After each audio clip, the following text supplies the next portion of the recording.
You checked your account balance 3 days ago, and the number looked fine.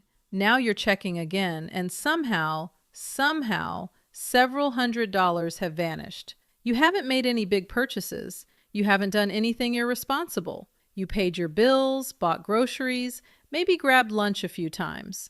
Nothing unusual, nothing memorable, and yet the money is gone. You scroll through your transactions trying to figure out where it went.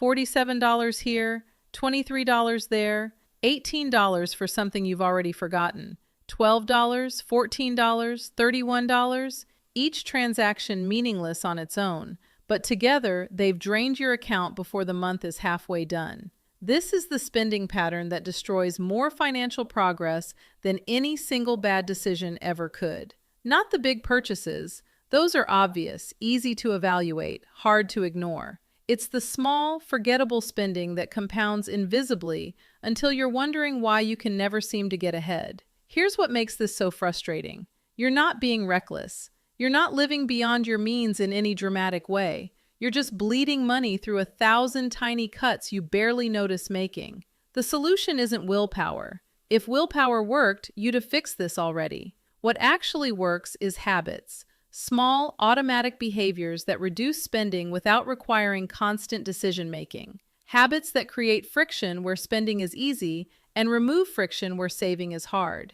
Habits that change your default patterns so the bleeding stops. This video covers 15 small habits that actually prevent overspending, not by making you miserable, but by changing the invisible systems that govern where your money goes. If your account balance keeps surprising you in the wrong direction, these habits are why. The first habit is implementing a waiting period before any non-essential purchase. This single habit prevents more overspending than almost anything else because it targets the root cause, impulse. The majority of regretted purchases happen within minutes of first seeing or wanting something. Desire peaks immediately, then fades. Retailers know this. That's why everything is designed to minimize the time between wanting and buying. The fix is simple. Create a mandatory gap between deciding you want something and actually purchasing it. For smaller purchases under $50, wait 24 hours. For medium purchases between $50 and $200, wait 72 hours. For larger purchases over $200, wait at least a week. During this waiting period, add the item to a list instead of your cart. Write down what it is, how much it costs, and why you want it. When the waiting period ends, review the list. You'll be genuinely surprised how many items you no longer want, or even remember wanting. The waiting period doesn't require willpower, it just requires a pause. And in that pause, the impulse often dissolves on its own. The second habit is unsubscribing from every marketing email and promotional list you're currently on. This sounds trivial. It's not. Every marketing email is an engineered trigger designed to create desire you didn't have before opening it.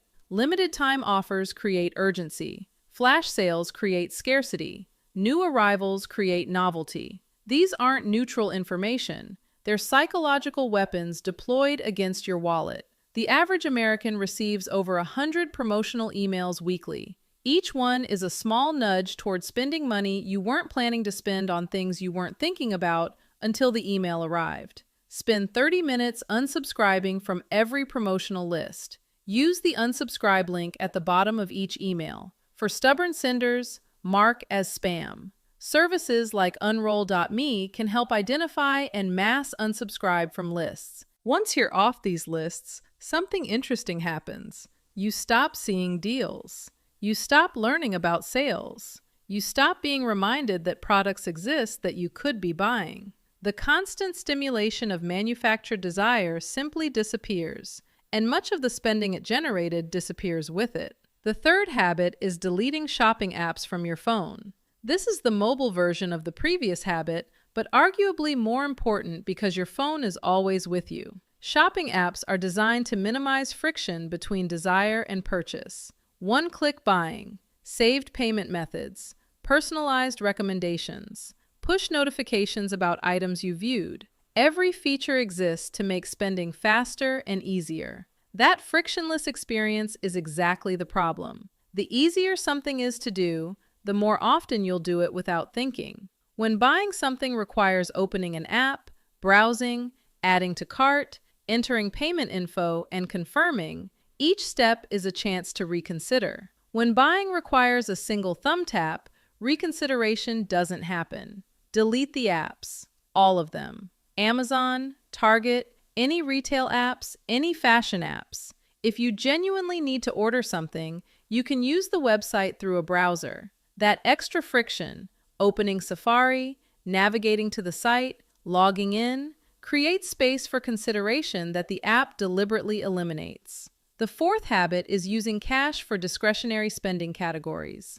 This might sound old-fashioned in 2026, but there's psychological research behind it that explains why it works. Paying with cash activates pain centers in the brain in ways that card payments don't. Physically handing over money feels like losing something. Tapping a card or clicking a button doesn't trigger the same response. This is why people consistently spend more when using cards than when using cash. Sometimes 15 to 20% more. Identify your biggest discretionary spending categories. For most people, this is dining out, entertainment, shopping, or personal care. Withdraw a fixed cash amount for these categories at the start of each week or month. When the cash is gone, spending in that category stops until the next period. The envelope system. Putting cash in separate envelopes for each category provides visual feedback on remaining budget. You can see exactly how much is left. That visibility creates awareness that digital payments can't match. When you see $37 left in your dining envelope on the 20th of the month, you adjust your behavior naturally. When the same information is buried in a banking app you rarely check, no adjustment happens. The fifth habit is checking your account balance every single morning. Not to obsess over money, not to create anxiety, simply to maintain awareness. Most people check their accounts sporadically, when they think they should, when something feels off, or when they're about to make a purchase they're unsure they can afford. This means spending most of the month without clear knowledge of their financial position. A daily balance check takes 30 seconds. Open your banking app first thing in the morning, before email, before social media, before anything else. Look at the number. Note whether it's higher or lower than yesterday. That's it. This habit creates ambient awareness that influences behavior throughout the day. When you know exactly where you stand financially, spending decisions become more conscious. The daily check makes your financial reality harder to avoid or forget. The sixth habit is practicing one in, one out for physical purchases. For every new physical item you bring into your home, one similar item must leave. Buy a new shirt, donate or sell an old shirt.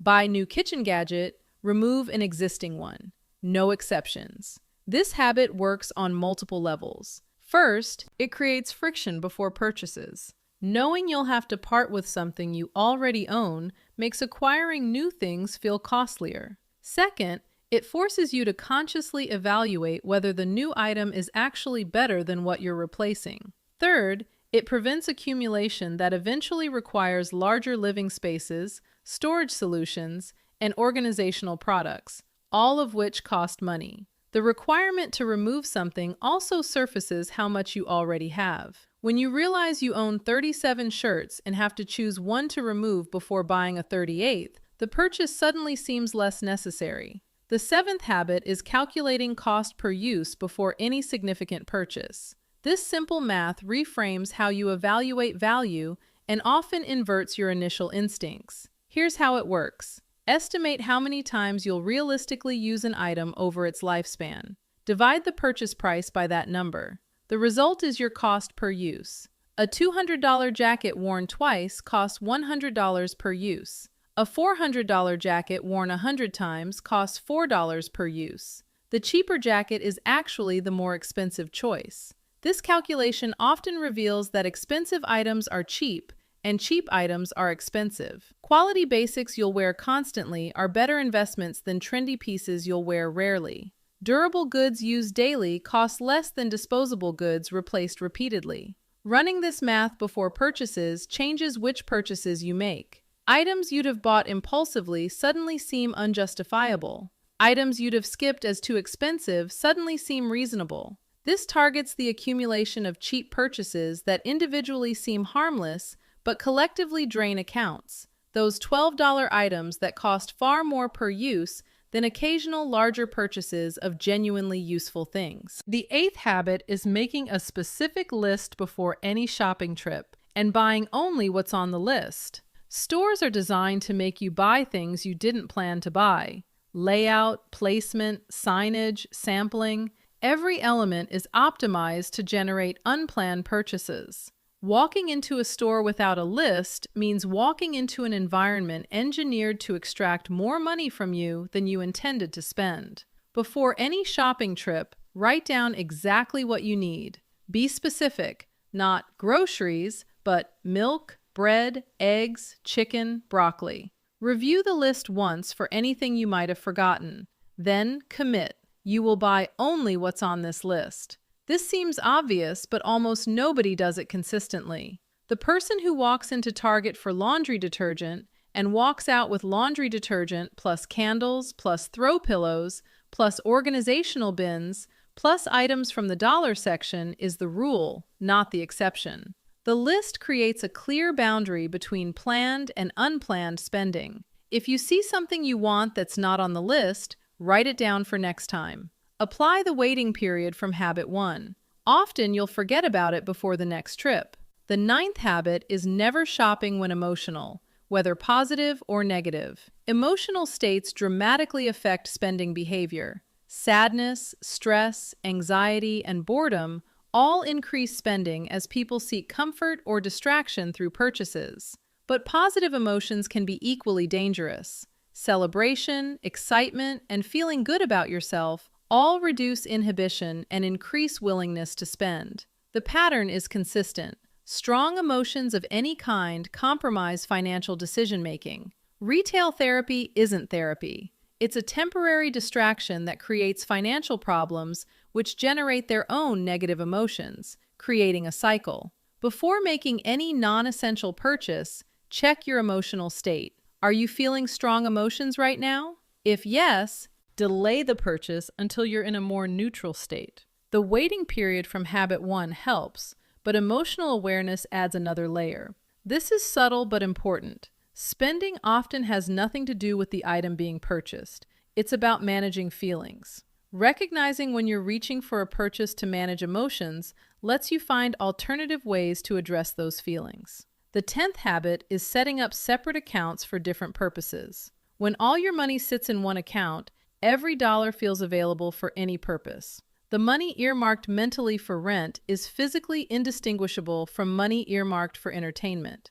This makes it easy to accidentally spend money designated for one purpose on something else entirely. Create separate accounts for separate functions. At minimum, one for bills and fixed expenses, one for spending money, one for savings. Some people benefit from additional separation, an account for each major savings goal, a specific account for discretionary spending. The psychological effect is powerful. When your spending account contains $300 and your bills account contains $1,500, you know exactly what's available for discretionary use. You're not subtracting upcoming bills mentally. The separation is built into the structure. Set up automatic transfers so the right amounts move to the right accounts on payday. Fixed expenses and savings leave your primary account immediately. What remains in your spending account is genuinely available to spend guilt-free. This structure prevents accidentally spending bill money on non-bills, a common reason people feel blindsided by account balances that seemed fine just days earlier.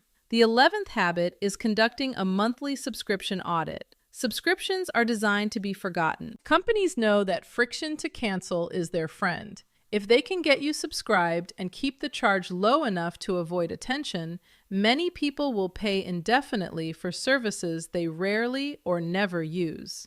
The average American in 2026 spends over $200 monthly on subscriptions, but most dramatically underestimate this number when asked. The gap between perceived and actual subscription spending is often $50 to $100 monthly. Once monthly, review every recurring charge on your statements. List each subscription, its cost, and when you last actually used it. For each one, ask, if I weren't already subscribed, would I sign up today at this price? If the answer is no, cancel immediately. Be ruthless. That streaming service you keep meaning to watch something on? Cancel it. You can resubscribe if you actually want to watch something specific. The app you're paying for but using once monthly? Cancel it. The gym membership you haven't used in weeks?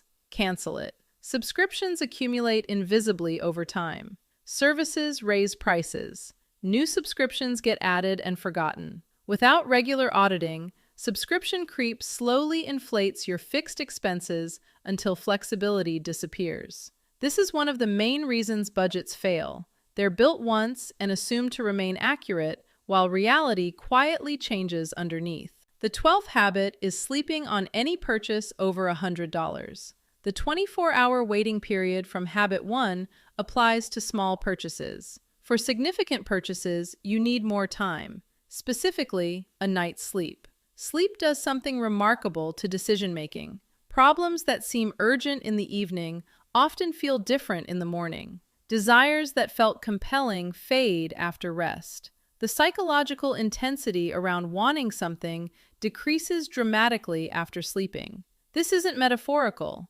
Brain chemistry actually changes during sleep in ways that affect how we evaluate options and weigh immediate versus future consequences. The purchase that seemed obviously worth it at 9 p.m. often seems questionable at 9 a.m. Make it a rule. Nothing over $100 gets purchased same day. Add it to your list. Sleep on it. Decide in the morning.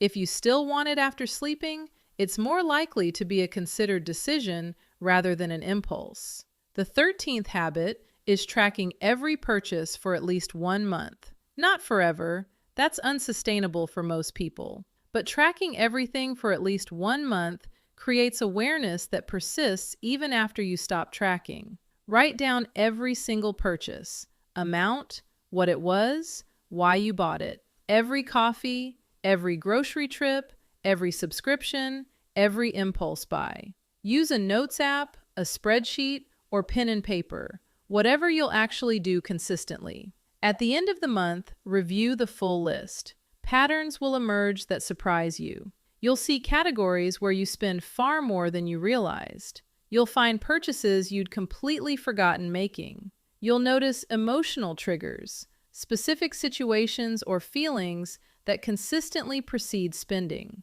This awareness changes behavior even after you stop tracking. Once you've seen the pattern of afternoon stress purchases clearly, you can't unsee it. The visibility created by tracking persists as consciousness. Most budgets try to limit spending through external rules. Tracking changes internal awareness. The limits become self-imposed rather than externally imposed, and self-imposed limits actually stick. The 14th habit is adding friction deliberately to your easiest spending paths. If deleting shopping apps and unsubscribing from emails removes negative friction, this habit adds positive friction, making it harder to spend in the places you tend to overspend. Identify where your money goes most easily. Maybe it's food delivery apps. Maybe it's in-game purchases. Maybe it's a specific store you always overspend in. Then make those paths harder. Remove saved payment methods so you have to enter card information manually each time. Log out of accounts so you have to log in to purchase. Use website blockers during your highest spending hours. Delete apps and require yourself to reinstall them before any purchase. Each layer of friction creates another moment for reconsideration. Having to find your card, type in the number, enter the expiration date, input the CVV. Each step is a chance to ask whether you actually want this. Most impulse purchases won't survive 4 or 5 friction points. The reverse of this habit is also powerful. Remove friction from good behaviors. Make saving automatic. Make bills autopay. Make investing happen without requiring decisions. Friction should favor the behaviors you want and disfavor the behaviors you don't. Modern commerce is designed to eliminate all friction between desire and purchase. You're not fighting your own willpower. You're fighting billions of dollars of optimization designed to separate you from your money. Adding friction levels the playing field. The 15th habit is creating visible progress toward your financial goals. Spending provides immediate, visible gratification. New item, new experience, new possession. Saving and not spending provide nothing visible in the moment. This asymmetry is why spending feels rewarding and restraint feels like deprivation. The fix is making your financial progress visible. Create a visual tracker for your financial goals. A savings thermometer on your refrigerator filling up toward your goal. A progress bar in a spreadsheet showing percentage of debt eliminated. A chart tracking net worth growth over time. Something you see regularly that shows your progress concretely. Every time you resist an unnecessary purchase, mentally transfer that money to your goal and update the tracker. The $47 you didn't spend on impulse becomes $47 added to your down payment fund, visible on the chart. This creates a different kind of gratification. Instead of the momentary hit of buying something, you get the sustained satisfaction of watching progress accumulate. The visual tracker transforms invisible non-spending into visible achievement. Every resisted impulse becomes a measurable step towards something you actually want. These 15 habits share something in common. None of them require sustained willpower. Willpower is finite and unreliable. Asking yourself to resist temptation through force of will hundreds of times per month, every month, forever. That's not a strategy. That's a guaranteed failure mode. What works instead is changing the environment, the defaults, the systems. Make spending harder and saving easier. Remove triggers that generate artificial desire. Create awareness that makes unconscious spending conscious. Add friction where spending flows too easily. Make progress visible so restraint feels rewarding. These changes operate automatically once implemented. You don't have to decide to resist the marketing email if you never receive it. You don't have to exercise willpower against the shopping app if the app isn't on your phone. You don't have to remember to save if the transfer is automatic. The money that seems to vanish isn't vanishing through one bad decision. It's leaving through dozens of small, forgettable, frictionless transactions. These habits target exactly those transactions, not by forbidding them, but by changing the conditions that generate them. You don't need more discipline, you need better systems. Everything in this video is financial literacy applied to the psychology of spending. Most financial content focuses on what to do with money once you have it. How to invest, how to save, how to allocate. That matters. But it all depends on actually having money to deploy, which depends on not spending it first. The habits in this video address the first step that most people skip, retaining money rather than letting it bleed away through unconscious spending. Without this foundation, every other financial strategy is compromised. You can't invest money you've already spent. You can't save what's already gone. Understanding why spending happens, the psychology behind impulse, the environmental triggers, the frictionless systems designed to extract money from you, is itself financial literacy. It's knowledge that changes behavior directly. I made a complete breakdown of financial literacy that covers this foundation and everything that builds on it. The psychology of spending, the systems that actually build wealth, the mistakes that derail progress at every level. If these habits showed you patterns you hadn't fully recognized, spending triggers you'd overlooked, system failures you'd attributed to personal weakness, that video will give you the complete framework for building financial success that lasts. Because here's the truth, the spending draining your account isn't random. It's predictable. It's following patterns that can be identified, understood, and changed. The 15 habits in this video are changes you can make today. Each one targets a specific leak in your financial system. Together, they transform spending from an unconscious drain to a conscious choice. The average person will watch this video, recognize themselves in multiple patterns, and change nothing. They'll continue wondering why they can't get ahead despite earning enough. Don't be the average person. Pick 3 habits from this video to implement this week. Not all 15. That's overwhelming. Just 3 that target your biggest spending leaks. Master those. Then add more. The money you're losing isn't lost to big decisions or major purchases. It's lost to the small, the forgettable, the unconscious. Fix those and the bleeding stops. Your financial future is built from daily habits. The question is whether those habits are serving you or draining you. Now you know the difference. What you do next is up to you.